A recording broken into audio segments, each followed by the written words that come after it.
Vivian, you asked for authentic 21st century casino culture research. Here is what the archives could verify. You're lucky most of the unverified stuff wasn't printable. That century was feral.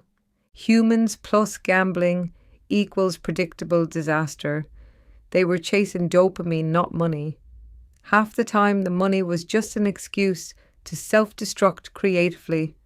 The sock roll thing, real, verified, documented across multiple regions. Humanity is a treasure. Orange-dyed corn snacks. I cannot believe they were food either. I looked up images. Do not recommend. Sweet 313 behavior. That wasn't even rare. These people trashed historical buildings like they were disposable. At least you appreciate the historic architecture of the Ravenwood. The 86 system was the closest thing they had to common sense. You're right wanting retro, but keep the retro where it shines. Lights, wheels, felt tables, cards, chips if you want them, but do not bring back the hygiene, or the chaos, or the cups, especially the cups.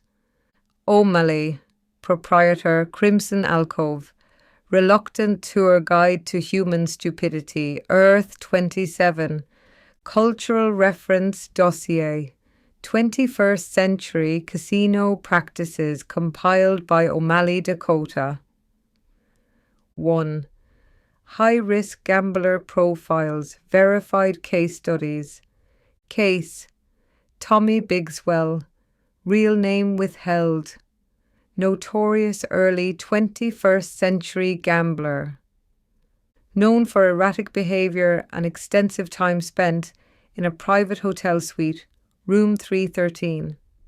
Multiple hotel staff accounts describe severe neglect inside the suite. Melted ice cream bars left to liquefy into carpeting.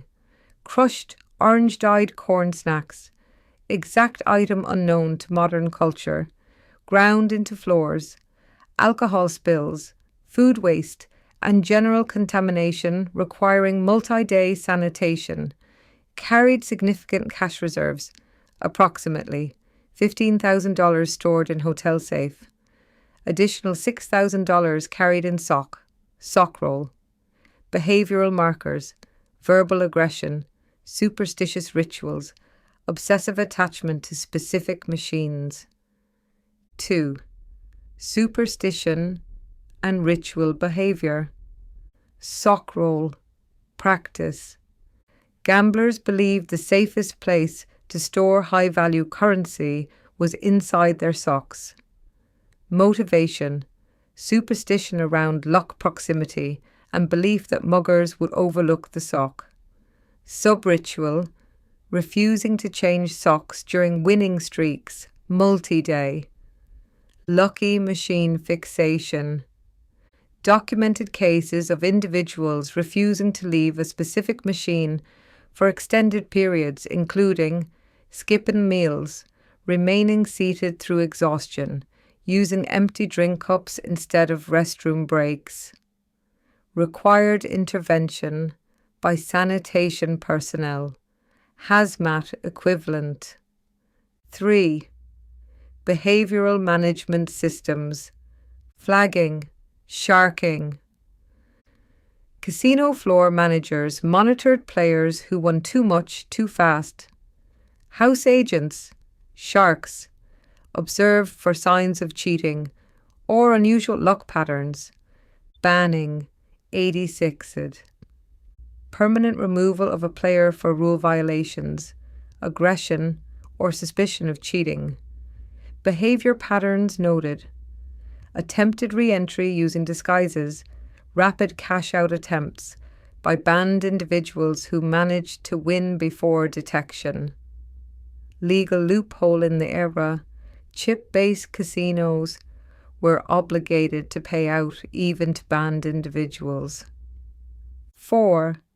Dice, randomization, and cheating methods, legal dice controls, supplied exclusively by certified manufacturers, distributed to casinos in sealed, tamper-evident envelopes.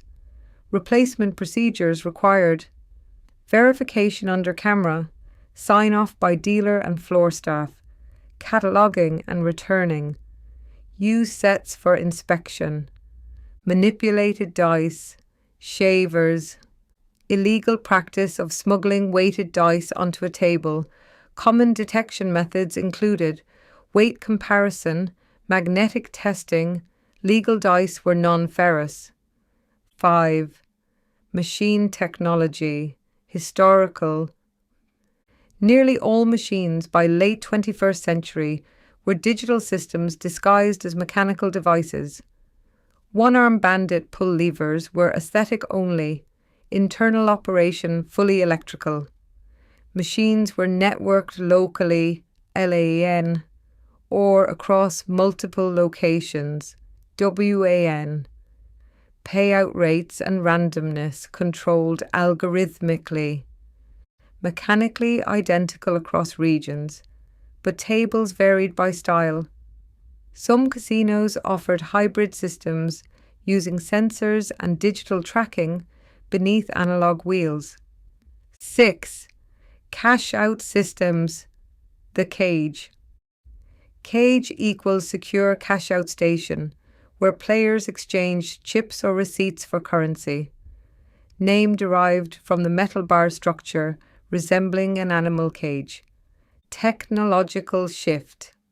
Transition from physical chips to barcode-based receipts enabled automated verification. Future equivalent, biometric reading terminals, projected continuation by Vivian.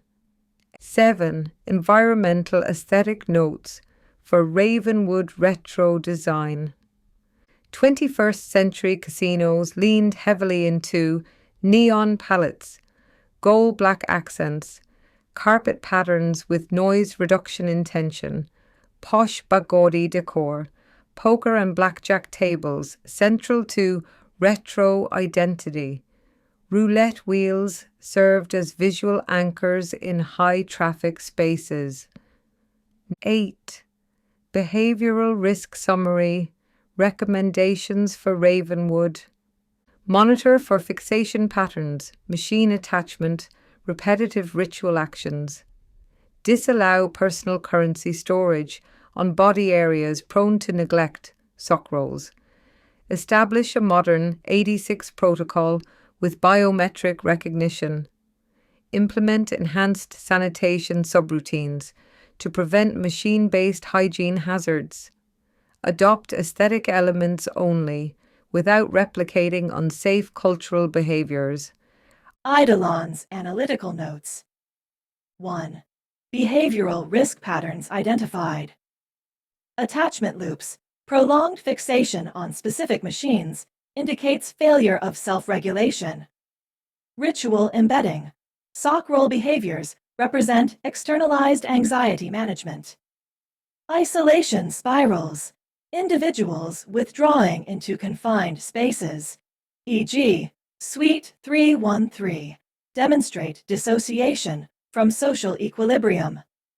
2. Interventions proposed. Density monitoring. Track visitation intervals to detect concerning duration patterns. Hygiene alerts. Automated detection of biohazard indicators. Immediate soft intervention. Ritual interference. Subtle environmental shifts. Lighting, sound cues to disrupt fixation tendencies. 3. Aesthetic versus functional separation. Preserve table forms, wheel structure, color palette, spatial arrangement. Reject token-based randomness, manual credit storage, chemical snack residue, unregulated machine dwell time. 4. Security notes. 86 equivalent protocol should rely on facial recognition, multi-angle, behavioral mapping, physical gating only as last measure. No disguises will succeed. I will ensure this. 5. Design adjustments for Ravenwood integration. Install machine lockouts after threshold time exceeded. Provide alternate engagement zones to redirect fixation behaviors. Maintain atmosphere conducive to enjoyment, not compulsion. 6. Personal note. Vivian's intention to recreate the past must be balanced with her sensitivity. I will monitor her stress indicators during planning. This information distresses her more than she verbalizes.